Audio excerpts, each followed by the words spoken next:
Praise the Lord. Welcome to the channel. In today's video, we are going to review Psalm chapter 16. So, this psalm is also written by King David. Now, let's have an intro about this psalm.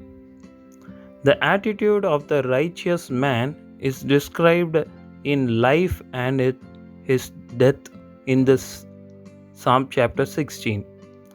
David's confidence in his ultimate destiny is valid for him and for all believers only because Christ has traveled down that path and paved the way for all who believe in him, which we can see in Acts chapter 2 verse 25 to 28. This Psalm chapter 16 is the only prayer which comes in the first line. The rest of the psalm consists of David's weaving together his personal testimonies of trust in the Lord. It consists of 11 verses. In view of this, David's opening prayer is bolstered by two cycles of testimony. First, David's introductory prayer in first verse, and the remaining verses 2 to 11 is David's testimony, in which his testimony of communion is seen in verse 2 to 4, in which its divine dimension is seen in verse 2 and its human dimension is seen in verse 3 and 4. And in that, his testimony of confidence is seen in verse 5 to 11, and in that, his past and present dimensions are seen in 5 to 8 verse, and its present and future dimensions is seen in verse 9 to 11. So, this is usually understood to mean to be the golden psalm, and the title is most appropriate, for the matter is as the most fine gold. We can see that Miktam of David in this psalm. Ainsworth calls it David's jewel or notable song. Dr. Hawker, who is always alive to passages full of savor, devoutly cries, "Some have rendered it precious, others golden, and others precious jewel," and has the Holy Ghost by the apostles Peter and Paul has shown us that it is all about the Lord Jesus Christ, and what is here said of him is precious, is golden, is a jewel indeed. We have not met with the term Miktam before, but if spared to write upon Psalm chapter 56, 57, 58, 59 and 60, we can see about it later.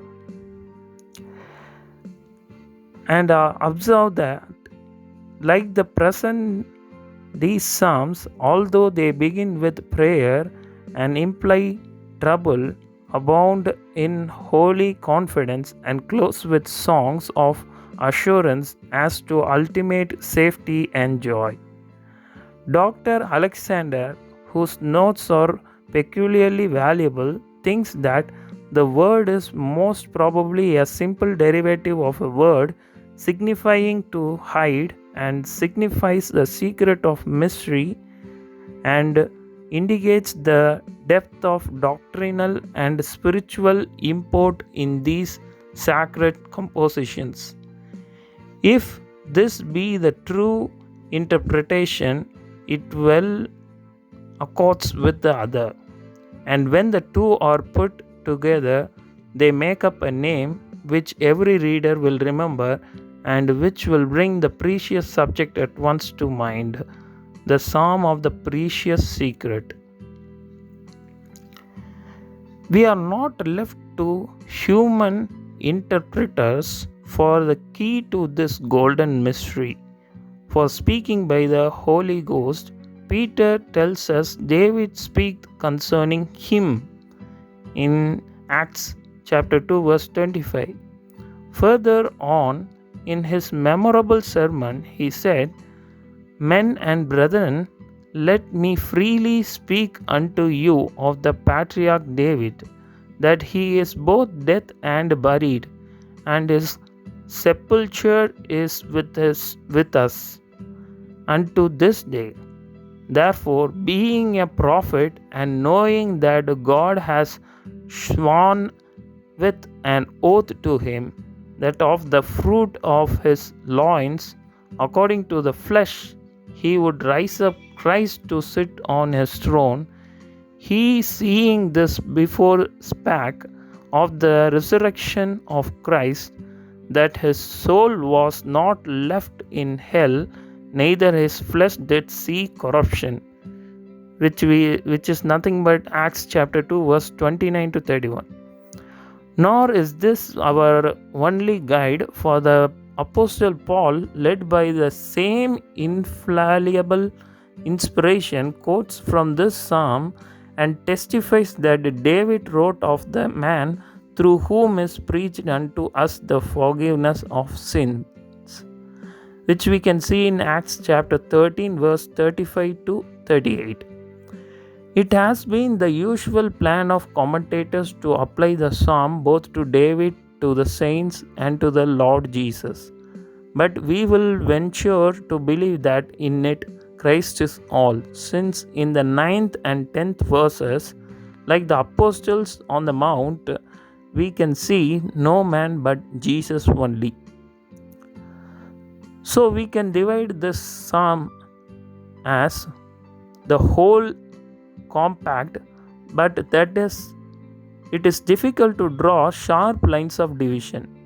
It may suffice to note our Lord's prayer of faith in verse 1, avowal of faith in Jehovah in alone in verse 2 to 5, the contentment of his faith in the present in verse 6 and 7, and joyous confidence of his faith for the future in verse 8 to 11. Saul was trying to kill David. David ran away to the woods, the hills, and the fields. He hid there from Saul. 400 men went with David. Saul had 3,000 soldiers. Saul was king of Israel. One night, Saul and all his men slept.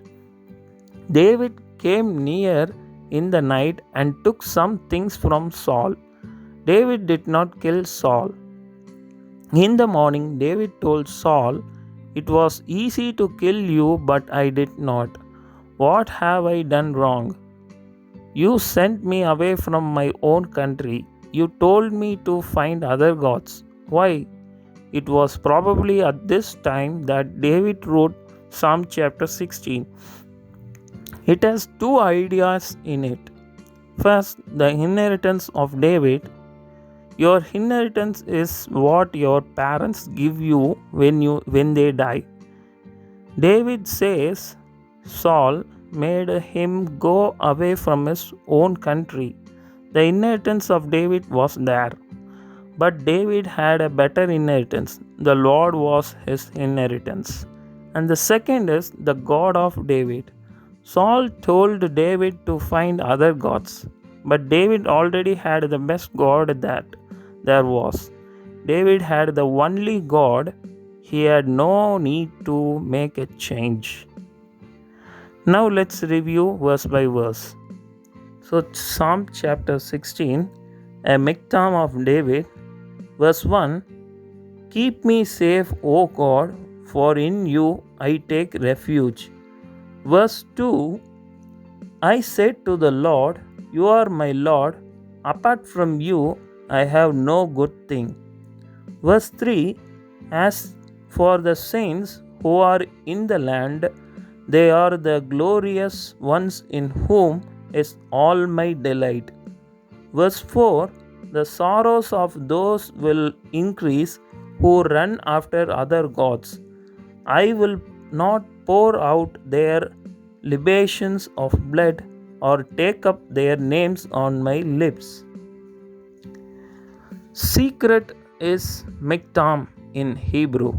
Secret is only one of the things that it may mean. Another is gold. Some Christians call Psalm chapter 16 the golden psalm. Golden means like gold. Gold has great value. In this psalm, it is the secret that is of great value. It is the secret of living forever. Forever means with no end. First, we live on earth.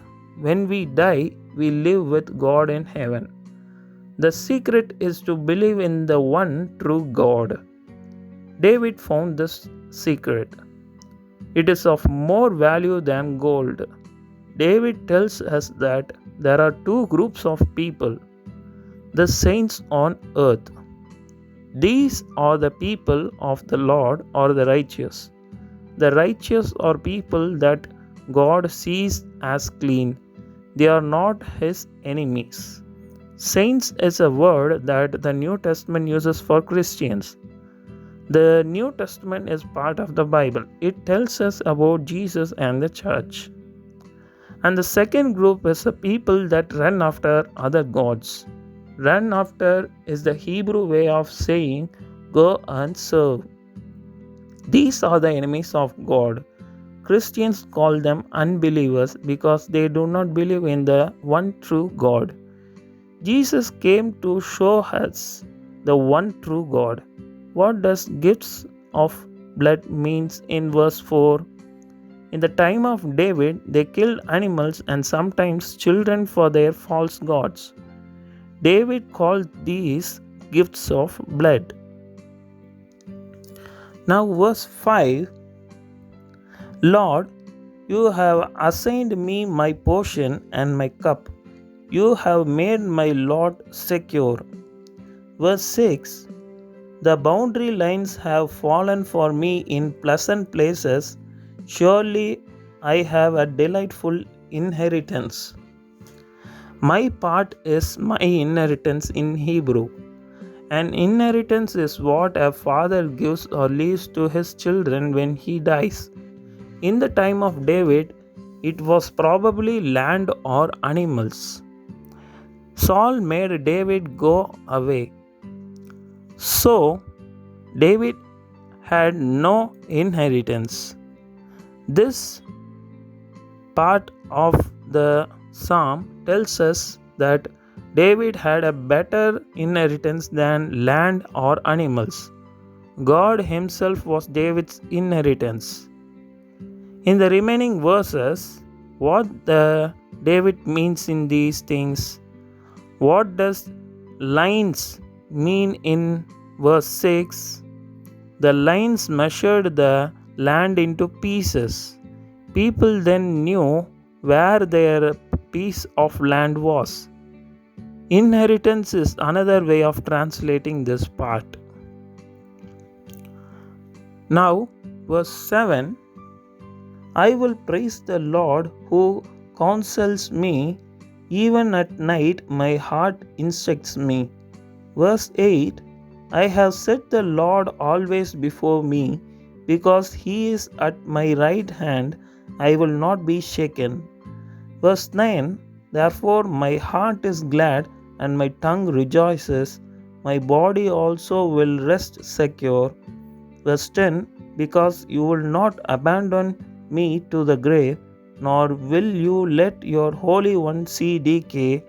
And verse 11, you have made known to me the path of life.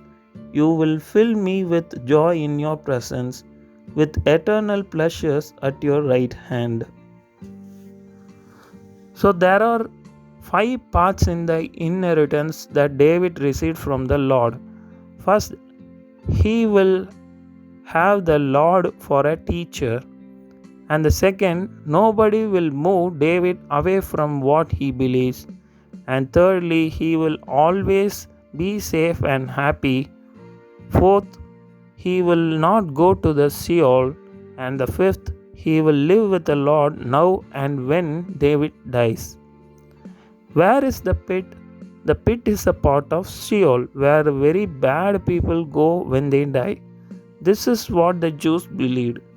You never come back from the pit. In Psalm chapter 16, verse 10, we read about the Holy One. Who was the Holy One? In the Psalm, it was David.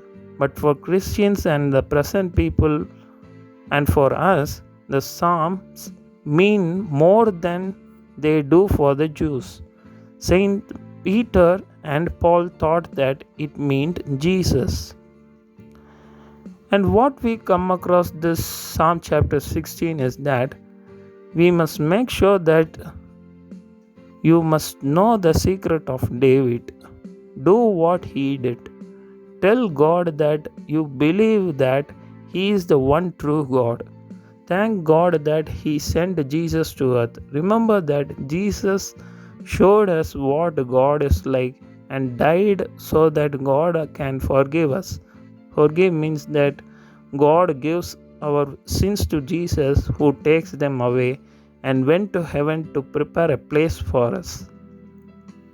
In the present life situations, righteous man's attitude is one of trust, a gratefulness for God's goodness, delight in God's people, separation from idolatrous worship, satisfaction in God's gracious provisions, praise for the Lord's counsel, and steadfastness in spiritual devotion.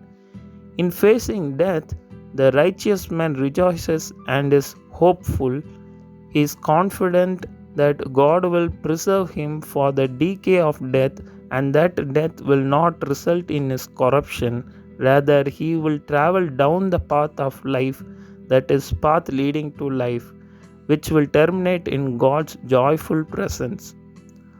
So, we will have a hope of having the eternal life with Lord and be hopeful in this situations.